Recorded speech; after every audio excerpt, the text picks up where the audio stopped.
ये statistical mechanics का 5th lecture है और आज के लेक्चर में हम लोग पढ़ने जा रहे हैं बोल्ट्जमैन कैनोनिकल डिस्ट्रीब्यूशन लॉ। तो अभी तक हमने ये समझा है कि स्टैटिस्टिकल मैकेनिक्स में हम basically statics and probability in दोनों का यूज़ करके किसी भी सिस्टम की माइक्रोस्कोपिक स्टडी कर रहे हैं। तो हमारा जो सिस्टम है इसमें गैस है और अभी हम मेनली क्लासिकल पार्टिकल्स की स्टडी कर रहे हैं जिनके बारे में मैक्सवेल बोल्ट्जमैन इन दोनों ने मिलके एनर्जी और वेलोसिटी का डिस्ट्रीब्यूशन दिया था। तो फ्रेंड्स, स्टैटिस्टिकल मैकेनिक्स में यूज़ होने वाली मोस्टली टर्म तो मैंने आपको पिछले 4 लेक्चर में अच्छे से डिफाइन कर ही दी हैं, लेकिन इसमें जो टर्म और भी नई ऐड होती जाएंगी वो मैं आपको धीरे धीरे बताते चली जाऊंगी। तो अभी तक हमने जो पढ़ा है उसको यूज़ करते हुए बोल्ट्जमैन का कैनोनिकल डिस्ट्रीब्यूशन लॉ को हम आज प्रूव करने वाले हैं। तो देखिए, अगर हमारे पास एक कंटेनर है, उस कंटेनर में गैस फिल है और ये कंटेनर आइसोलेटेड है। आइसोलेटेड दैट मीन्स एनवायरनमेंट के साथ वो किसी भी तरह की हीट एनर्जी भी एक्सचेंज नहीं कर रहा है और साथ में नंबर 2 नंबर ऑफ पार्टिकल भी इसमें कांस्टेंट है। तो सबसे पहले हम स्टैटिस्टिकल मैकेनिक्स के पोस्टुलेट को स्टडी कर लेते हैं। सबसे पहला पोस्टुलेट क्या कहता है, जो कि काइनेटिक थ्योरी ऑफ गैसेस के अकॉर्डिंग है कि जो गैस है वो मॉलिक्यूल से मिलकर बनी होती है और जितने भी मॉलिक्यूल हैं वो रैंडम मोशन में है। ओके, सेकेंड पोस्टुलेट है कि जो हम स्टैटिस्टिकल मैकेनिक्स में जब हम माइक्रोस्कोपिक स्टडी करते हैं तब स्टैटिस्टिकल मैकेनिक्स यूज़ करके हम एनर्जी और वेलोसिटी का डिस्ट्रीब्यूशन निकाल रहे हैं। ये बात ध्यान रखनी है।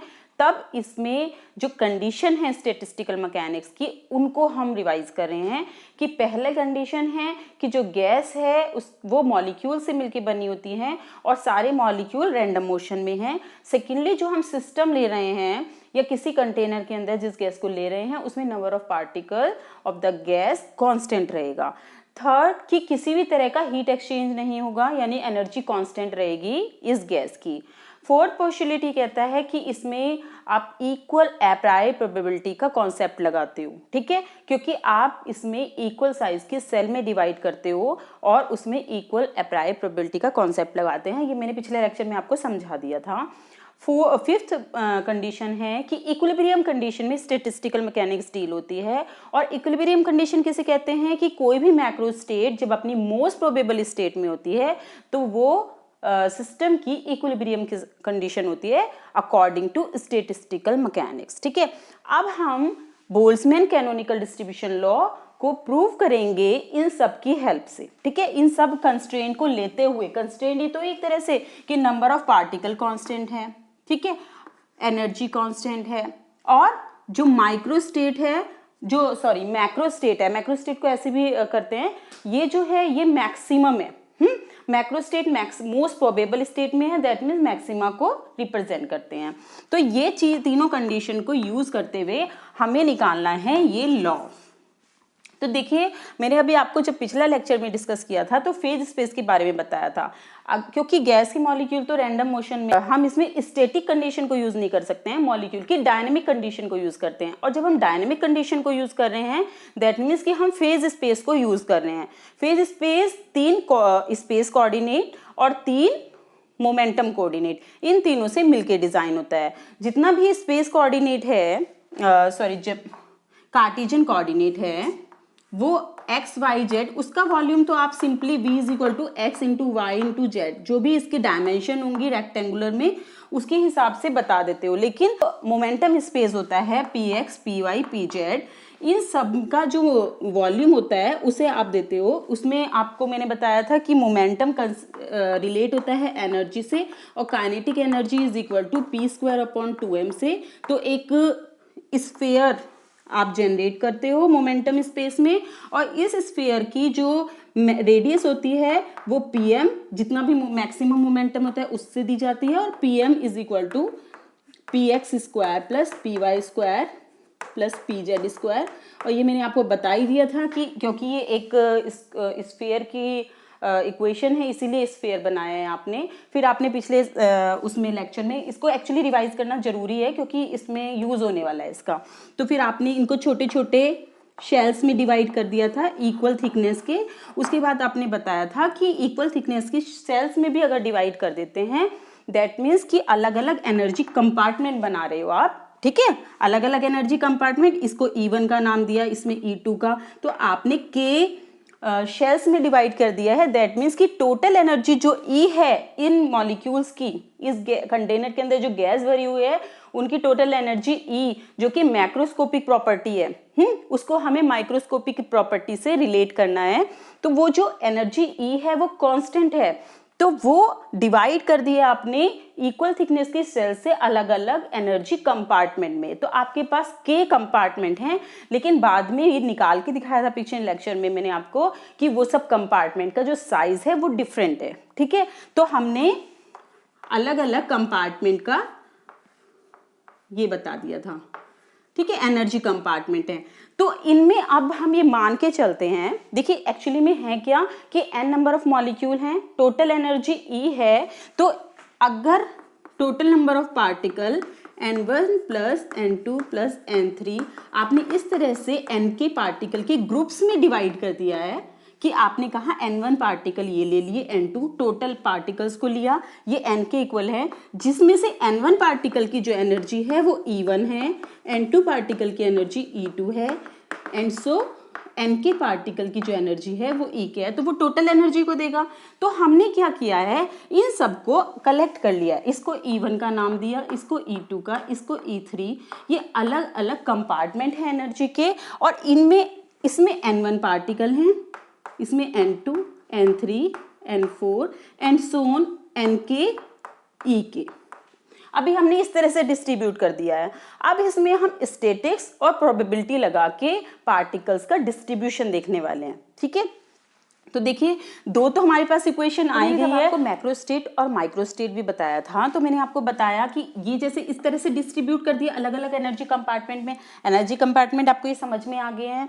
तो इनमें अगर इस तरह का डिस्ट्रीब्यूशन है कि फर्स्ट कंपार्टमेंट में n1, सेकंड में n2, इसमें n3 जाए, तो एक तरह की मैक्रोस्टेट को बता रहे हैं। ठीक है, एक ऐसे मैक्रोस्टेट जिसमें के एनर्जी के कंपार्टमेंट है, और उन के एनर्जी कंपार्टमेंट में जैसे मैंने आपको शुरू से ही एक एग्जांपल लेके चली थी कि इस तरह से एक कंपार्टमेंट है, उसको एक चैम्बर है, उसको आपने दो कंपार्टमेंट में डिवाइड कर दिया है, दो इक्वल साइज के कंपार्टमेंट में डिवाइड कर दिया है। तो एक मैक्रोस्टेट जिसमें r n number of particle में से r इसमें जाएं, n माइनस r इसमें से जाएं, तो एक मैक्रोस्टेट आपने ऐसी बनाई है।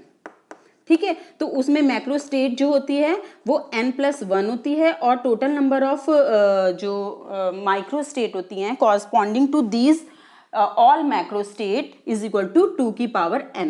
तो ये तो सारी मैक्रोस्टेट के लिए हैं, लेकिन इस पर्टिकुलर मैक्रोस्टेट के लिए टोटल नंबर ऑफ जो माइक्रोस्टेट होती हैं वो NCR होती हैं। ठीक है ना, ये तो टोटल नंबर ऑफ मैक्रोस्टेट हो गई, उनके correspond total number of microstate हो गई।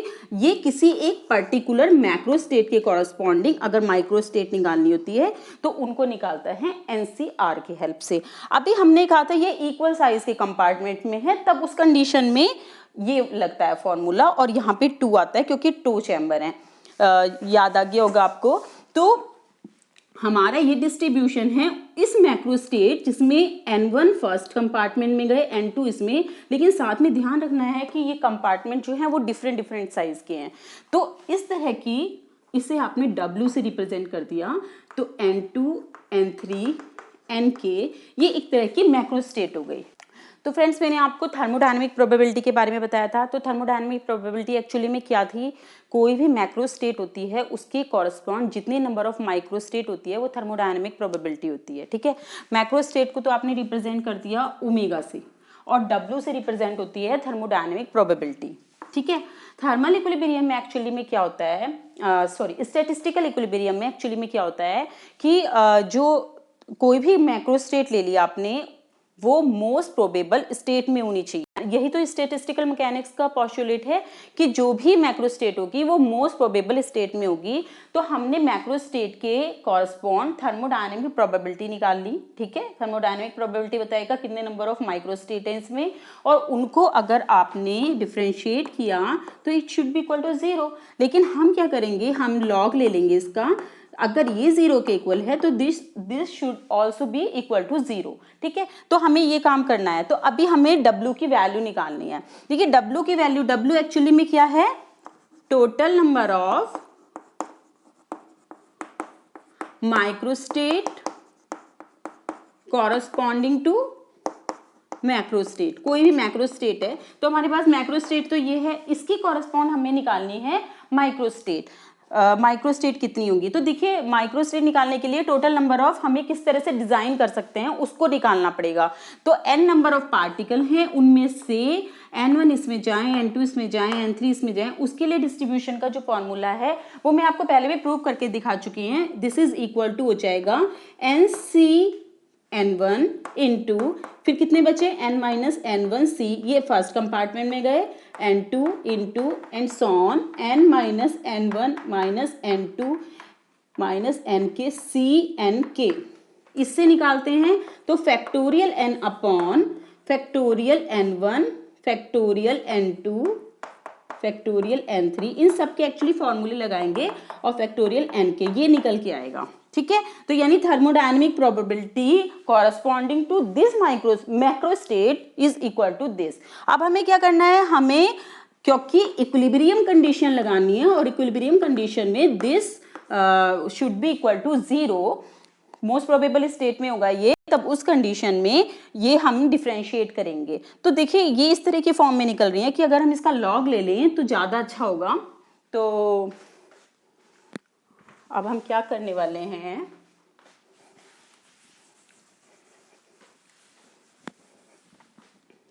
इसका आप लॉग ले लीजिए, log of W is equal to log of factorial n minus summation लगा दीजिए I log of ni factorial ni is equal to, अगर हम इसको सॉल्व करना चाहें, देखिए स्टिरलिंग फॉर्मूला क्या कहता है कि log of factorial x is equal to as x log x minus x, यानी अगर हम इंडिविजुअली फाइंड आउट करें फैक्टोरियल x की वैल्यू फैक्टोरियल x माइनस 1, तब भी वैल्यू सेम आती है, और अगर हम इसमें रख के सॉल्व करें तो भी सेम आती है। तो स्टिरलिंग ने ये फॉर्मूला जनरेट किया था कि अगर लॉग ऑफ किसी फैक्टोरियल क्वांटिटी का लॉगरिथम लेते हैं तो it is equal to x log x minus x के इक्वल होगा। तो वही कॉन्सेप्ट हम यहाँ पे लगा के n log n minus n minus यहाँ पे लगा देंगे, तो समेशन तो आएगा ही ni log ni minus ni, ये आपका निकल के आएगा। तो हम इसे डिफरेंशिएट करेंगे क्योंकि हमें मैक्सिमा और मिनिमा निकालनी है, तो with respect to n1 n2 n3 differentiate कर रहे हैं। तो delta of log w it is equal to, देखिए अगर हम इसको डिफरेंशिएट करते हैं तो देखिए ये क्या आ जाएगा, दिस इज कांस्टेंट वैल्यू, अगर हम कांस्टेंट वैल्यू को n1 n2 n3 की रेस्पेक्ट में डिफरेंशिएट करें तो ये तो 0 ही निकल के आ जाएगा। तो this all quantity should be equal to 0, तो हमारे पास बचेगा माइनस का समेशन ऑफ i, इसको डिफरेंशिएट करना है ni log ni minus ni। अगर आप इसको डिफरेंशिएट करें तो देखिए पहले वाली टर्म जो होगी वो आ जाएगी ni 1 upon ni delta ni। ठीक है, पहले तो हमने इसको डिफरेंशिएट कर दिया, फिर उसके बाद आपने यहाँ पे प्लस का साइन लगाया और डिफरेंशिएट किया दूसरे को, तो आपके पास आ जाएगा log ni डेल्टा ni, और इसको किया तो माइनस का डेल्टा ni, तो ये आ जाएगा। तो यहाँ से आप देख रहे हो कि इससे ही कैंसिल हो जाएगा, तो आपके पास जो बचेगा वो आ जाएगा माइनस का log of ni delta ni। तो फ्रेंड्स ये जो निकल के आया है इसमें आपको पता है कि this should be equal to 0, that means delta log w जब 0 होगा तो तब इज इक्वल टू 0 रखेंगे हम इसे, तो हमारे पास आ गया है log ऑफ ni, समेशन अभी है बाहर, ठीक है, समेशन ऑफ i, तो summation of i log of ni delta ni is equal to 0। तो अब हमारे पास एक इक्वेशन तो ये है, इस इक्वेशन के according summation of i ni is equal to n है, और इससे निकल के आ रहा है कि अगर हम डिफरेंशिएट करेंगे समेशन ऑफ i ni को, दिस डेल्टा को अंदर भी लिख सकते हैं, तो इट इज इक्वल टू 0 क्योंकि n कांस्टेंट है। सेकेंड इक्वेशन है जो कि ये सब कंस्टेंट है स्टैटिस्टिकल मैकेनिक्स की, सेकेंड इक्वेशन के according summation of i ni ei, और अगर हम इसको डिफरेंशिएट कर रहे हैं this will be equal to 0, तो ये इक्वेशन नंबर सेकेंड हो गई है। अब थर्ड इक्वेशन के अकॉर्डिंग आपने जब ये डेल्टा, जो कि स्टैटिस्टिकल मैकेनिक्स का ही पोस्टुलेट है कि थर्मोडायनेमिक प्रोबेबिलिटी किसी भी मैक्रो स्टेट की जो है वो इक्वल टू 0 के होना चाहिए, दैट मीन्स मैक्सिमा के कारण। तो इससे हमारा निकल के आ रही है ये। तो इक्वेशन नंबर थर्ड क्या है? Summation of I log of N I delta N I is equal to 0। तो इक्वेशन नंबर थर्ड है। बाकी सब हम इसमें से हटा देते हैं।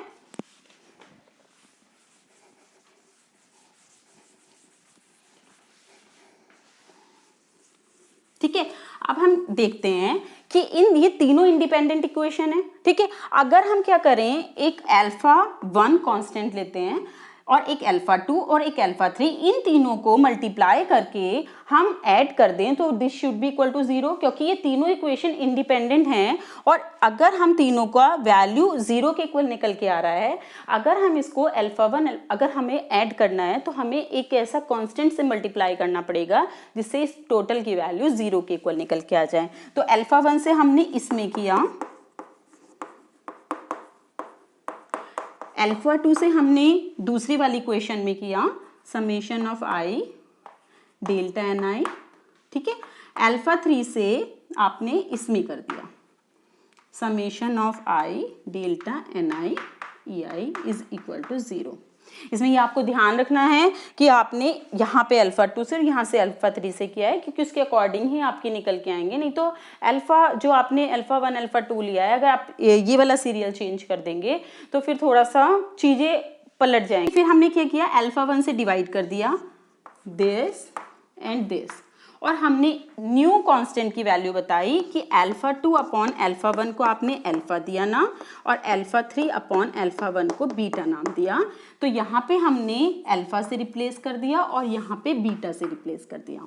ये हमने अल्फा 1 अल्फा 2 अल्फा 3 जो कांस्टेंट बनाए थे इस इक्वेशन, वो हमने इस इक्वेशन के लिए बनाए थे जिससे इसको हम 0 के इक्वल रख सकें, और बाद में हमने इसको डिवाइड कर दिया है। और दो अब आपके पास कांस्टेंट बचे हैं, अल्फा और बीटा। ठीक है ना, अल्फा और बीटा की वैल्यू हम आगे निकालेंगे कि क्या क्या होगी। अभी हम क्या करते हैं, इसको खोल देते हैं क्योंकि समीशन है। तो अगर हम इसको log n1 delta n1 plus log n2 delta n2 plus log nk, क्योंकि k तक है ना, डेल्टा nk, ये तो ऐसे हो जाएगा एक्सपेंड करके, प्लस अल्फा, इसको हम एक्सपेंड करेंगे तो आ जाएगा delta of n1 plus delta of n2 plus and so on nk तक, और इसको हम एक्सपेंड करेंगे तो this is equal to beta e1 delta n1 plus beta e2 delta n2 ऐसे एंड सो ऑन। अगर हम इन टर्म्स को कलेक्ट कर लें और डेल्टा n1 को कॉमन ले लें, देखिए इसको भी करते चले जाइए, फिर आपको बता देंगे कि क्या है। log of n1 plus alpha plus beta e1 into delta n1 plus, फिर आपने सेकेंड का लिया log ऑफ n2 प्लस यहाँ से आपने अल्फा प्लस यहाँ से beta e2 delta of n2 plus and so on this, ये सब इक्वल टू किसके आ जाएंगे, 0 के। तो आप ये देख रहे हो कि यहाँ पे आप देख रहे हो डेल्टा n1 डेल्टा n2, ये जनरलाइज अगर आप इसको कर दें तो summation of I log of n1 तो ni alpha plus beta E I into delta N I is equal to 0 के होगा। ठीक है, अब हमने इसको जनरलाइज कर दिया कलेक्ट करके।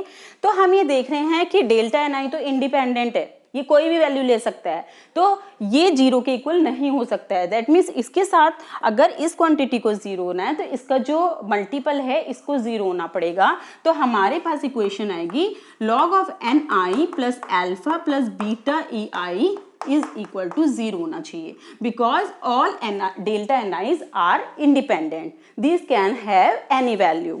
तो हमारे पास जब ये इक्वेशन निकल के आई है, इससे हमने क्या किया, log of N I is equal to minus alpha minus beta E I, और N I is equal to exponent of minus alpha E की पावर माइनस बीटा ई आई।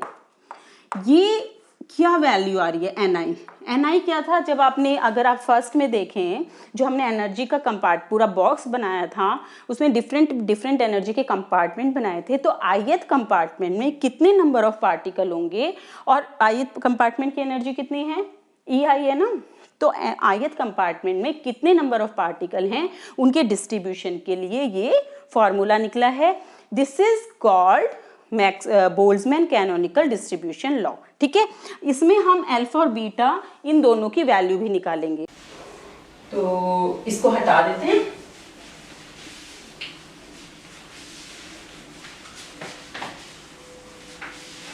देखिए फ्रेंड्स, फाइनली हमारे पास आया है Ni इज इक्वल टू ई की power minus alpha E की power minus beta EI, और ये है बोल्ट्जमैन कैनोनिकल डिस्ट्रीब्यूशन लॉ, और ये बता रहा है कि ith स्टेट में कितने नंबर ऑफ पार्टिकल है उसके लिए। अब हमारे पास हमें पता है कि summation of Ni is equal to capital N के इक्वल होगा, तो हम क्या कर रहे हैं इस इक्वेशन को A का नाम दे देते हैं। तो इस फर्स्ट इक्वेशन पे हम समेशन लगा देते हैं, तो summation of Ni is equal to इस को हम e की पावर माइनस अल्फा रखते हैं, समेशन ऑफ e की पावर माइनस बीटा EI। तो e की पावर माइनस अल्फा तो कांस्टेंट होगा क्योंकि अल्फा एक कांस्टेंट था, तो उसका एक्सपोनेंट भी कांस्टेंट ही होगा, तो ये आपका समेशन से बाहर आ जाएगा। यहाँ पे i लिख देते हैं, तो ये e की पावर माइनस अल्फा की वैल्यू आ जाएगी। इसकी वैल्यू कितनी हो जाएगी, कैपिटल N, तो upon summation of i e की पावर माइनस बीटा EI। यहाँ तक तो आपको कोई प्रॉब्लम नहीं है। तो हमें अल्फा e की पावर माइनस अल्फा की वैल्यू मिल गई है। ये जो n है और ये जो क्वांटिटी है इसको हम कहते हैं z जहां पे सारी स्टेट पे समेशन है।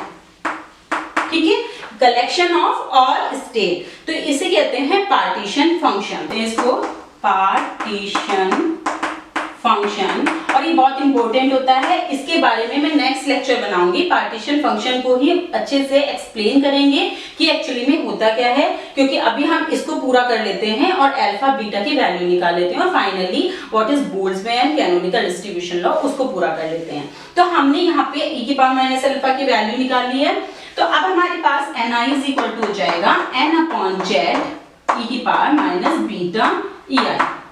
अब इसमें से एक कांस्टेंट तो चला गया, लेकिन अभी बीटा रहता है कि बीटा क्या होगा। तो देखिए फ्रेंड्स, अभी है number of particle in ith state.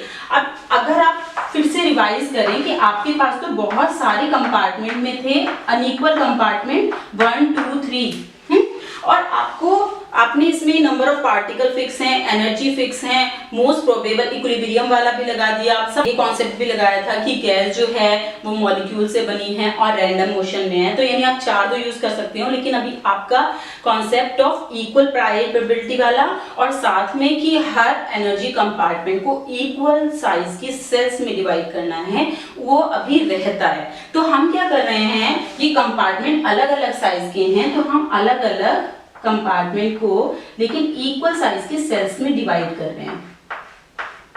ठीक है, ये जो साइज ऑफ द सेल है ये कितना भी छोटा हो सकता है। क्लासिकली ये साइज जो होता है वो कितनी भी एक्सटेंट तक छोटा हो सकता है, और पार्टिकल की इसमें कोई भी लिमिटेशन नहीं है कि एक सेल में कितने पार्टिकल होना चाहिए।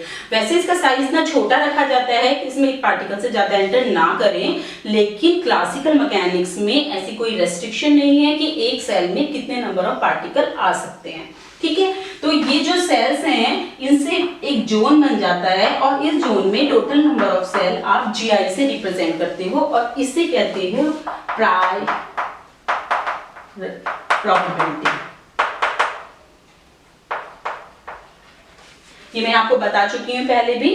तो ये आपका total number of cell in a compartment बता रहा है। ऐसे ही आपको देखिए, जितना बड़ा कंपार्टमेंट होगा उतने नंबर ऑफ GI होंगे, है ना, जो ये इसकी प्रायर प्रोबेबिलिटी उतनी ही ज्यादा होगी। ये जोन बड़ा है तो GI की यानी कि जो नंबर ऑफ सेल्स हैं वो कंपार्टमेंट के साइज के ऊपर डिपेंड करती है, और उसी के ऊपर डिपेंड करता है। और जितना भी डिस्ट्रीब्यूशन आपने किया है नंबर ऑफ पार्टिकल के कि N1 इसमें जाए N2 उसमें जाए, तो वो डिपेंड करता है कि साइज कितना है कंपार्टमेंट का।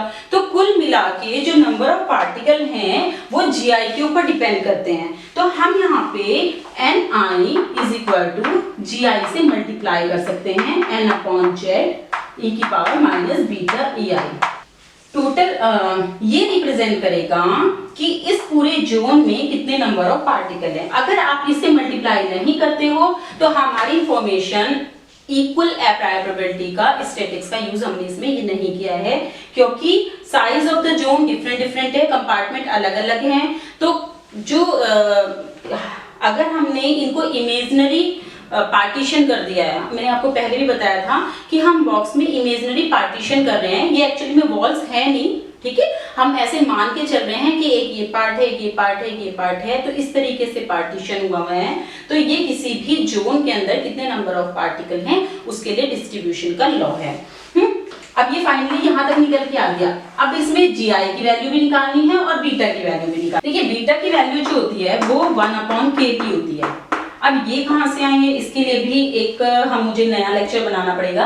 दैट मीन्स कि नेक्स्ट लेक्चर में हम पार्टीशन फंक्शन को भी डिस्कस करने वाले हैं और बीटा किस तरह से मैक्रोस्कोपिक क्वांटिटी टेम्परेचर से रिलेटेड है इसको भी डिस्कस करेंगे, ठीक है फ्रेंड। तो ये नेक्स्ट लेक्चर में ही करेंगे तो ज्यादा सही है, क्योंकि लेक्चर फिर काफी लंबा हो जाएगा। तो हमारे पास फाइनली बीटा की वैल्यू 1/kT रख के ये total number of particle in ith state आ जाएगा और उसी में ही हम नेक्स्ट लेक्चर में जीआई की वैल्यू भी कैलकुलेट कर लेंगे।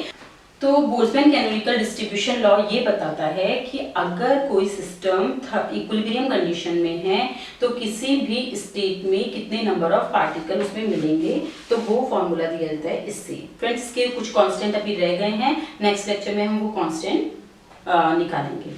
इस लेक्चर में इतना ही, थैंक यू।